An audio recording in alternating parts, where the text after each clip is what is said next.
हरे कृष्णा। जय गोविंद जय गोपाल। आज मैं आपको, जैसे ही मैं आपको पहले से ही उत्तराखंड में पूजे जाने वाले देवी देवताओं के बारे में बता रहा था। मैंने नरसिंह के बारे में बताया, निरंकार बताया, गुरु देवता के बारे में बताया मैंने। आज मैं आपको ऐसी कथा बता रहा हूँ जो सत्य कथा है और जो पाप करते हैं दुष्ट लोगों को तत्काल दंड मिलता है, घमंडी लोगों को का घमंड टूटता है और सज्जनों की सज्जनता होती है। और ये आज का ये दर्शाता है कि हम किसी से अगर अत्याचार करते हैं तो अत्याचार ज़्यादा दिन चलता नहीं है, अधर्म ज़्यादा दिन चलता नहीं है, अन्याय ज़्यादा दिन चलता नहीं है। अन्याय की जड़ बहुत छोटी होती है, जल्दी सूख जाते हैं। इसी पे आधारित, सत्य और असत्य पर आधारित, शौर्य पर आधारित, अहंकार पर आधारित आज की मैं आपको एक ऐसे देवता की कथा बता रहा हूँ, कहानी बता रहा हूँ। देवता तो खैर अब बन गए हो, लेकिन वो राजा सम्राट थे वो, तो उनकी आपको कथा बता रहा हूँ जो आप ध्यान से सुने। असत्य पे जो है, अधर्म जो है, जो अत्याचार जो है, उन पे संघर्ष करता हुआ जो कथा आपको सुना रहा हूँ वो उत्तराखंड के अल्मोड़ा जिला के जो रामनगर से आगे जो है मरचुला, उसके दाएं तरफ अगर हम मुड़ते हैं तो वहाँ पे हरोड़ा गांव आता है। हरोड़ा से लेफ्ट को मिलते जाते तो 30 किलोमीटर की ट्रैकिंग है। उसके आगे रामगंगा नदी के पास एक गांव है गुजरकोट। ये कथा 200 साल पुरानी कथा है, अभी की नहीं है। उस गुजरकोट के राजा समर सिंह थे। उनके वहाँ बहुत बड़ी खेतियाँ थी। उस टाइम का जो था खेती बाड़ी का था और पशुधन था, बकरियाँ चराना, बकरियों को करना, गाय का पालना, भैंस पालना, ज़्यादातर भैंस हो जाता था, दूध का व्यापार जाता था, घी का व्यापार जाता था और खेतियाँ थी काफ़ी। तो राजा समर सिंह के वहाँ जो सम्राट समर सिंह था, वो समर सिंह ही, उसके बहुत बड़े वहाँ पर खेत थे। उनको गांव में ऐसे शर बोलते हैं जहाँ पे पानी से सिंचाई की जाती है, उन्हें हम शर कहते हैं पहाड़ी कुमाऊं भाषा में। बहुत बड़े खेत थे। तो गांव के लोग उस राजा के वहाँ फ्री में सेवा करते थे, क्योंकि राजा की एक पत्नी थी और 7 उसके बेटे थे, और बेटे एक से खूंखार बदमाश बेटे थे, अत्याचार करते थे। वो गांव की उन्हीं औरतों पर जो उनके घर में खेती वाली गांव में खेती करते, उन्हें खेत में उनको अत्याचार करते, उनसे उनका बलात्कार करते, उनसे लूटपाट करते और उनको मारते, पीटते, धमकाते। और इतना आतंक उन्होंने फैला दिया 7 बेटों ने और समर सिंह ने कि सारे गांव वालों के मुंह से बद्दुआ ही निकलने लगी कि तुम्हारा मर जाए, तुम्हारा मर जाए, तुमने अत्याचार कर दिया। ऐसा आतंक फैला दिया उन्होंने पूरे अपने इलाके में कि लोग वहाँ फ्री में काम करते, कोई पैसा नहीं देते, उल्टा औरतों का जो है हरण करते, उनकी इज्जत लूट देते, बड़े बड़े लोगों को मार देते। लोगों को मारना, पीटना, लड़ाई झगड़ा करना, ये 7 भाइयों का काम था। उनमें राजा समर सिंह 8वां शामिल था। लोगों ने बहुत बददुआ दी, बहुत बददुआ दी। कहते हैं एक बार मुंह से सरस्वती आ ही जाती है, लगी जाती है। और जो ज्यादा अत्याचार करता है तो वहाँ भगवान ने एक बैलेंस, संतुलन बना रखा है। अत्याचार को खत्म करने के लिए भगवान अवश्य ही करते हैं। तो कहते हैं बहुत दिनों के बाद वहाँ हैजा फैल गया गांव में और समर सिंह के 7 बेटे मर गए और समर सिंह का भी उसमें बीमार में डेथ हो गई। पूरा राजपाट खत्म हो गया। अब जो वहां से टैक्स लेते थे लोगों से, वो पैसा लेते थे, टैक्स का आना बंद हो गया, खेती बाड़ी बंद हो गई। 7 बहुएं उसकी विधवा हो गई और पत्नी भी विधवा हो गई। लेकिन उस टाइम जब समर सिंह मरा, उस टाइम उसकी पत्नी के घर में 6 महीने का एक बालक था। 6 महीने का बालक उसके पेट में था। लेकिन इतना बड़ा राजा, इतना बड़ा सम्राट, जिसके पूरे गांव उसकी सेवा करते थे, लोगों से टैक्स लेता था, लोगों से मारपीट करते थे और पूरा झीना झपटी करते थे, उनकी औरतों का बलात्कार करते थे। आज उस घर में खाने के लाले पड़ गए, सारे खेत उनके बंजर पड़ गए। वहाँ लोग गाँव ने वालों ने काम करना बंद कर दिया, बंजर पड़ गए। लोगों ने टैक्स देना बंद कर दिया। इतना बड़ा राजा जो था सब वहाँ गुजरकोट का, वो भूखा मर गया, उनके परिवार भूखे की हालत में, बहुत बुरी दशा होगी, बहुत गरीबी की हालत में वो जीने लगे। इसी भी जब 6 महीने के बाद जब 10वां महीना हुआ, उनके जो है राजा समर सिंह की पत्नी के पेट से बालक पैदा हुआ, जिसका नाम हुआ हरक सिंह। हीत उनकी जात थी, तो हरक सिंह हीत, हरक नाम हुआ उनका। बचपन में बालक अपटारी था और अच्छा हुआ, अपना पालन पोषण, तो गरीबी भी हुआ, कुछ ज़्यादा व्यवस्था नहीं हो पाई। एक दिन जब वो 5-6 साल का बच्चा था, 6 साल का, तो अपने बच्चों के वहाँ, गांव के बच्चों वहाँ तो खेल रहा था। खेलते खेलते उसने एक बच्चे को मार दिया तो पूरे गांव में हल्ला मच गया। गांव की औरतें कहने लगी, इनका तो साला खानदानी लड़ाकू खानदान है, इसके 7 भाई ऐसे थे, ऐसी मरे, इन्हें लूटपाट करी, इतनी जमीन इनकी बंजर पड़ी है, इनके कर्म ही ऐसी है। ये बात जब उसने हरक सिंह, मतलब हरू हित कहते हैं, हरू, हरक सिंह का शॉर्ट फॉर्म है हरू, हित उनके कार्य, हरू हित कहते हैं उनको। तो हरू हित ने अपनी माँ से पूछा, माँ ये लोग क्या कह रहे हैं, क्या हमारे इतने खेत थे, क्या हम राजा थे, आज तो हमको खाने के लाले पड़े हैं।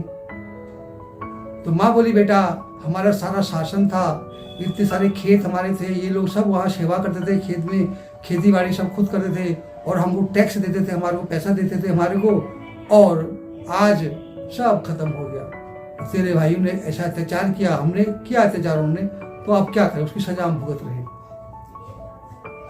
हरहित कहता ठीक है, हम दोबारा अपना साम्राज्य लाएंगे। हरहित शाम को गांव में उसने आवाज लगा दी कि कल सुबह से सारे गांव वाले जो हैं हमारे बंजर खेतों को दोबारा से आबाद करेंगे, बीज बोएंगे, और जो टैक्स आपने आज तक हमारा नहीं दिया है वो टैक्स हमें सारा जमा कर देना, नहीं तो फिर मैं किसी को छोड़ूंगा नहीं। मैं वही उन्हीं का भाई हूँ, मेरा नाम हरुहित है, मेरी खेती कर देना, और अपना सारा टैक्स का पैसा अब तक जो जमा है जितने उनका हमें दे देना। सुबह होते ही, क्योंकि भाइयों के अत्याचारों को ध्यान करके, उसे पिता के ध्यान में रखते हुए पूरे गांव वाले डर के मारे सुबह उठे, सारे उनके खेतों का आबाद कर दिया, बंजर खेतों को आबाद कर दिया, फसल बो दी उनके अंदर, और सारा टैक्स का पैसा उनको दे दिया। ऐसे ही बीते गए साल, दिन बीतते गए। हरुहित का साम्राज्य फिर वैसे ही जो पिता का टाइम था वैसे ही बन गया, सारा टैक्स का पैसा आ गया, धन आ गया, और लोग खेती बाड़ी करने लगे।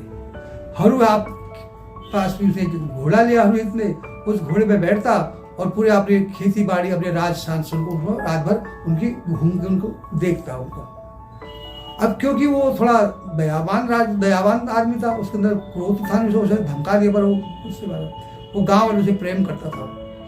एक दिन गांव वालों को उसने बोला कि आपने सब काम मेरा कर दिया है, टैक्स भी दे दिया है, खेती भी मेरी तुमने कर दी, अब कोई अच्छी लड़की ढूंढो मेरे लिए, जो मेरे माँ और बूढ़ी जो भाभी हैं उनका सहारा बने घर के लिए, एक अच्छी लड़की मेरे को ढूंढ के दो। ऐसा हरुहित ने अपने गांव वालों को बोला। अब गांव वालों को तो जलन थी, उनकी हरुहित से जलन थी, क्योंकि सारा खेत फ्री में करना पड़ता। वही बात तो वही थी जो 7 भाई करते, सब 7 भाई अत्याचार करते, इसलिए अत्याचार हरुहित ने नहीं किया, किसी को धमकाया नहीं, किसी को मारा नहीं, किसी फालतू की टैक्स नहीं वसूला, और किसी का बलात्कार नहीं किया। सिंपल जीवन, जैसे राजा ने जीवन जिया, काम किया। तो गांव वाले खुंदक के मारे उन्होंने उसकी भाभियों को भड़का दिया कि अब तो बहू ला रहा है, शादी कर रहा है, बीबी लाएगा, फिर वो रानी बन जाएगी और तुम उनके गुलाम बन जाओगे। 7 भाभियां जो थी बड़े जलन हुई, क्रोधित हुई कि जब ये इसकी शादी हो जाएगी तो फिर घर की रानी बन जाएगी, हम उसकी दासियां बनेंगे, हमारा दस्तर गिर जाएगा, अब क्या करें। और हरुहित ताकतवर, विवेकवान, बुद्धिमान। तब 7 जो है भाभियों ने निर्णय लिया उसका कि हम यहाँ से भाग जाते हैं, हम भाग के चले जाते हैं, सारे देखते क्या करता है, कैसे शादी करते हैं। क्रोध के मारे 7 भाभियां उनके गुजरकोट से जो है कुछ ही दूरी पर आगे एक पहाड़ पड़ता, पहाड़ के नीचे गांव पड़ता है चंदा खेत। वो पहले ऊपर पहाड़ी में गए और खुंदक मोन ने गुस्से में गाना भी गाया, खूब उसको खताया, उसको गाली दी उसको, तेरा ये बंजर हो जाए, तेरा ये हो जाए, तू जो लाएगा वो नहीं रहेगी, खूब गाली गुली दे करके वो फिर नीचे चंदा खेत में दो पहलवान थे भाई, हम और दम उनका नाम था। उनका काम था भैंसों को चराना, भैंसों को दूध निकालना और पहलवानी करना, पहलवान थे। उसके घर में चले गए। हमदम ने देखा कि सातु बहनें, सातु औरतें हैं, उनको अब घर में जरूरत थी उनकी काम काजी, तो उन्होंने कहा ठीक है, 3 तेरी 3 मेरी, एक हम दोनों की मिलके हो जाएगी। सातु ने बंटवारा भी कर दिया और उनको अपने पास रख लिया, अंदर रख लिया। हरुहित ने जब देखा कि भाभियाँ घर में नहीं है, उसको अपनी बेइज्जती महसूस हुई कि अब मैं राजा हूँ और मेरी भाभियाँ भाग गई हैं, समाज में बेइज्जती होगी। वो अपनी मम्मी से, माता जी से आज्ञा लेके उनकी खोज में गया और गांव वाले से पूछा कि किसी ने हमारी भाभी को देखा है? तो गांव वाले बोले भैया तेरी भाभियाँ ये चंदा खेत में हैं, गांव में हैं, जहाँ 2 भाई हमदम हैं। बड़े ध्यान से कथा सुनिएगा, बहुत ही आनंदित कथा है। राजा हरुहित वहां जाते हैं चंदा खेत में, वहां पहलवान जो है उनसे युद्ध करते हैं, खूब लड़ाई होती है, लेकिन लास्ट में दोनों भाई मिल करके उसको मार देते हैं, बेहोश करके। गोबर का एक वो होता है ढेर, गोबर के ढेर में उसको फेंक देते हैं कि अभी हालांकि मर जाएगा, वहां फेंक देते हैं। और हरुहित मूर्छित अवस्था में बेसहारा, भूखा प्यासा, तड़पता हुआ वहां अपनी माँ को याद करता है। और माँ होती वहां, रात की बात है, माँ सो रही होती सपने में। ध्यान से सुनिएगा कथा। माँ के सपने में आता है हरुहित, कहता माँ मैं भाभियों को लेने के लिए, अपनी इज्जत बचाने के लिए समाज में, मैं यहाँ चंदा खेत में हमदम के वहां गया, उन 2 पहलवानों ने मुझे मार दिया, बेहोश कर दिया। माँ मैं बहुत भूखा हूँ, मुझे भूख लग रही है, अगर तू थोड़ा मुझे दूध पिला दे, मुझे थोड़ा ऊर्जा ताकत आ जाएगी और मैं इनको मार दूंगा। ये बात हुई है सपने में। हरुहित गोबर के ढेर में बेहोश पड़ा हुआ है, हमदम घर के अंदर है, उनकी भाभी को अंदर छुपा के दबा के बैठे हैं। और हरुहित बेहोश हालत में रात को अपनी माँ के सपने में आ गया, माँ मैं बहुत भूख लगी है, मुझे थका हूँ, थोड़ा दूध पिला दे, ऊर्जा हो जाए तो मैं कुछ अपनी भाभी को जाता हूँ। माँ की नींद खुली, माँ ने वहीं अपनी छाती से दूध निकाला और दूध हरुहित को पहुंच गया। कैसे? टेलीपैथी से। बेटा वहां है, वहां से उसने माँ को याद किया और माँ के सपने में हरुहित आ गया। कहते उसने अपनी छाती से दूध भी पिलाया, उसको पिलाया और एकदम नींद खुल गई उसकी। डर के मारे मेरा हरू कहाँ गया, मेरा हरू संकट में है। अपने इष्ट देवता के मंदिर में जाके पुकार करी, हे इष्ट देवता मेरा बेटा जैसा भी हो, जिस हाल में भी हो, सुरक्षित घर ले आना, उसकी रक्षा करना। जैसे मैंने कहा ना, हमारे जो गोल देवता ये है वहाँ एकदम चले जाते हैं, न्यायपरी देवता होते हैं और वो धमेली बोर्ड के रखवाले होते हैं। तो वो देवता भी तुरंत वहाँ गए और हरुहित ने जो सपने में दूध पिया, उस देवता ने उनको शक्ति दे करके वो हरुहित की मूर्छा जागी, वो उसमें आकर के उसने हम और दम दोनों भाइयों को मार दिया। मार के अपनी भाभियों को पकड़ के घर ले आया अपनी माँ के पास कि माँ ये मैं ले आया हूँ। अब भाभियाँ और चिढ़ती हैं, उसे और जलते थे। समय बीतते चले गया। एक दिन भाभियों ने सोचा कि साला ये ऐसे तो रहेगा, हमारा जीना हराम हो जाएगा, परेशान करेगा, क्यों ना कुछ ऐसी व्यवस्था की जाए जैसे इसका हम ये खत्म हो जाए। उन्होंने उसके आगे चैलेंज कर दिया, शर्त रख दी कि अगर तो ऐसा मतलब ताकतवर समझता है, तो पहलवान समझता है, तो भोट जा। भोट में कालू शौक की लड़की है मालू शौक, अति सुंदर है, रूपवान है, और अगर तो असली माँ का बेटा है ला के दिखा उसको, तब कहें तो राजा है। ऐसी चुनौती भाभियों ने जो है उसको हरुहित को दे दी। हरुहित किया कोई बात नहीं, हरुहित अपने घोड़ी में बैठा, उसका वाहन घोड़ा ही होता था, वो तो होता था, घोड़े में बैठा और बैठे अपना चल पड़ा भोट की तरफ। भोट कहते उस टाइम पे जादू का, काला जादू का केंद्र था। उस टाइम पे इतना काला जादू था कि आदमी को पकड़ के चिड़िया बना देते थे, कछुआ बना देते थे, या कुछ भी चीज बना देते थे, ये भंवरा बना के उसको बंद कर देते थे, चीटी बना के बंद कर देते थे आदमी को, और जब जरूरत हो फिर मंत्र से उसको निकाला, आदमी बनाया, उसको यूज किया और फिर उसको ऐसे बना, आदमी को ऐसी चिड़िया बनाते। ऐसा भोट में काला जादू उस टाइम पे प्रचलन था। अब राजा हरुहित मालू के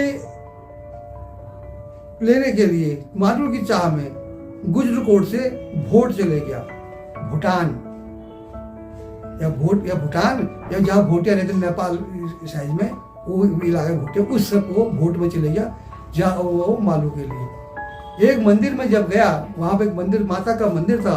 उसने पहले हम माँ के आशीर्वाद लेते फिर आगे उसकी खोज करते हैं। तो भगवान की ऐसी कृपा थी कि मालू भी वही मंदिर में आई हुई थी। दोनों ने रूपवान देखा, दोनों एक दूसरे से आकर्षित हो गए और मालू बोले आप तो बहुत अच्छे हो, मैं यहाँ जो कालू शौक है राजा, उसकी बेटी, मेरा नाम मालू है।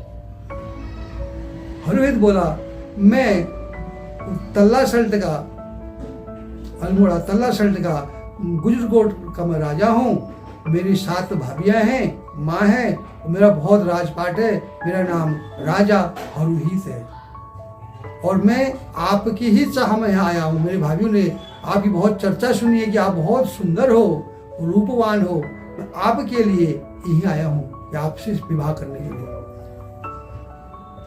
मालू ने कहा ऐसे तो अगर मेरे पिताजी को पता चलेगा तो मैं मार देंगे, चलो मैं तुम्हें अपने घर ले जाती हूँ, घर ले जाती हूँ, कुछ समय रहते फिर देखते। मालू ने उससे जादू से, मंत्र से भंवरा बना दिया हरुहित को और अपने कमरे में रख दिया। जब वो जाती अंदर, उसको मंत्र से आदि बनाते, खाना पीना आप खाते पीते साथ रहते। जैसे ही मालू बाहर जाती तो उसको मंत्र से उसको जो है भंवरा बना देती, रख देती वहां पे। तो एक दिन मालू ने कहा कि इस घर का, मेरे मकान का दक्षिण तरफ का दरवाजा मत खोलना। उनको आदि बना के छोड़ दिया, बोला ठीक है आप यहाँ कोई आता नहीं है, लेकिन ध्यान रखना अब दक्षिण तरफ का दरवाजा मत खोलना। ऐसा मालू हरुहित को बोल के चले गई अपने बाहर काम से।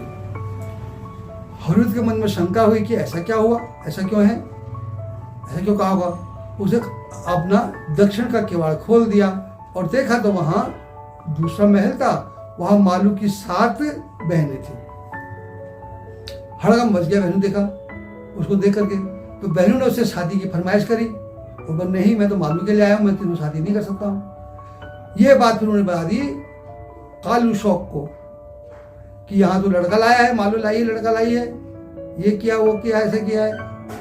उन्होंने क्या किया, उसको जादू के द्वारा हरुहित को भंवरा बना दिया और भंवरा बना के जमीन में गाड़ दिया, जो कि मालू को पता ही ना लगे। अब मालू आए घर में, गेट खुला था, दक्षिण का गेट खुला, देखा हरुहित गायब। मालू चिल्लाई रोई बिलाई कि क्या करूं प्रभु, अपने भगवान को याद किया, ऐसा इसलिए धोखा क्यों हो गया, ये तो राजा था, न्यायप्रिय राजा था, ये धोखा क्यों दिया मेरे साथ, ऐसा रहे कि अपने घर को चले जाए, ये धोखेबाज निकल रहे। रोती पिलाती रही और 7 बहनों ने कहा तो चले गया। अब वो जैसी रोती पिलाती, उसको याद करती, उसका चेहरा देखती, फिर रोती रोती चिल्लाती, मेरे से ऐसा इसने क्यों किया, ये तो अच्छा लग रहा था, मुझे राजा था और मेरे से प्रेम कर बैठी, दिल दे बैठी और ये मुझे धोखा दे गया। जैसी सोई थी उसकी नींद लगी, थोड़ा रोके, नींद में हरुहित सपने में आया, कहता मालू मैं राजा हूं, मैं किसको धोखा नहीं देता, मैंने वादा किया है, मैं प्यार किया है तो मरते दम तक निभाऊंगा, लेकिन तेरी जो 7, मैंने गलती से जो दक्षिण का दरवाजा खोल दिया, तेरी 7 बहनों ने मुझे भंवरा बना के इस स्थान पर नीचे गाड़ दिया है, अगर तू मुझे बचा सकती है तो बचा ले, नहीं तो मैं तो यहाँ गाड़ के मरी जाऊंगा। मालू चिल्लाई रोती बिलखती हुई गई, उस स्थान को खोदा, देखा गड्ढे में एक डब्बी थी, डब्बी पर भंवरा बना करके उसको रखा था काला जादू से। मालू ने मंत्र पढ़ा, उसको फिर आदि बना दिया। आदि बना के फिर उसने कालू शौक के साथ को पता लग गया, कालू शौक उसे युद्ध करने की, लड़ाई करने के, मारने के लिए आया। काफी दिन तक युद्ध चला, उसे तलवार से कालू शौक को हरा दिया और कालू शौक ने हारने के बाद फिर उसे मालू का विवाह कर दिया और मालू को घोड़े में बैठ के अपने गुजरकोट को ले आया। मालू शौक गुजरकोट की तरफ मालू को ले आया और अपने घर में अपनी माँ को दे दिया, माँ मैं तेरे लिए बहू लाया हूँ। और माँ और फिर आपने वहाँ पर काफी दिन तक रहे और अपना शासन पर राज्य को शासन किया। एक दिन की बात है, कि राजा जो है हरुहित बकरी चराने के लिए गुजरकोट से भाबर, ये हम राम आजकल रामनगर है, रामनगर पहले बोलते हैं भाबर, तराई इलाके में बकरियों के लेके बकरी चराने के लिए चले गया। अब आगे कथा हम आपको कल बताएंगे, 20 मिनट की रील हो गई है, आगे आप देखते नहीं हो। शेष कथा आपको हम कल बताएंगे उसके शासनकाल की। तब तक आप इसमें देखिए, मेरी वीडियो लाइक कीजिए, शेयर कीजिए, सब्सक्राइब कीजिए। आपको ये कैसी कथा लगी इसके बारे में जरूर कमेंट्स कीजिए, अपने विचार रखिए, जहाँ तक हो इसको फैलाइए। राजा हरुहित की कथा भाग 1 आज मैंने बताया, कल आपको उसका फिर भाग 2 बताऊंगा। तब तक के लिए अपने विशेष ध्यान रखिए और हरुहित राजा आप पे कृपा करे, पहाड़ के इष्ट देवता आप पे कृपा करे। तब तक के लिए इतना ही, शेष कल बताएंगे। जय श्री कृष्णा, जय गोविंद, जय गोपाल।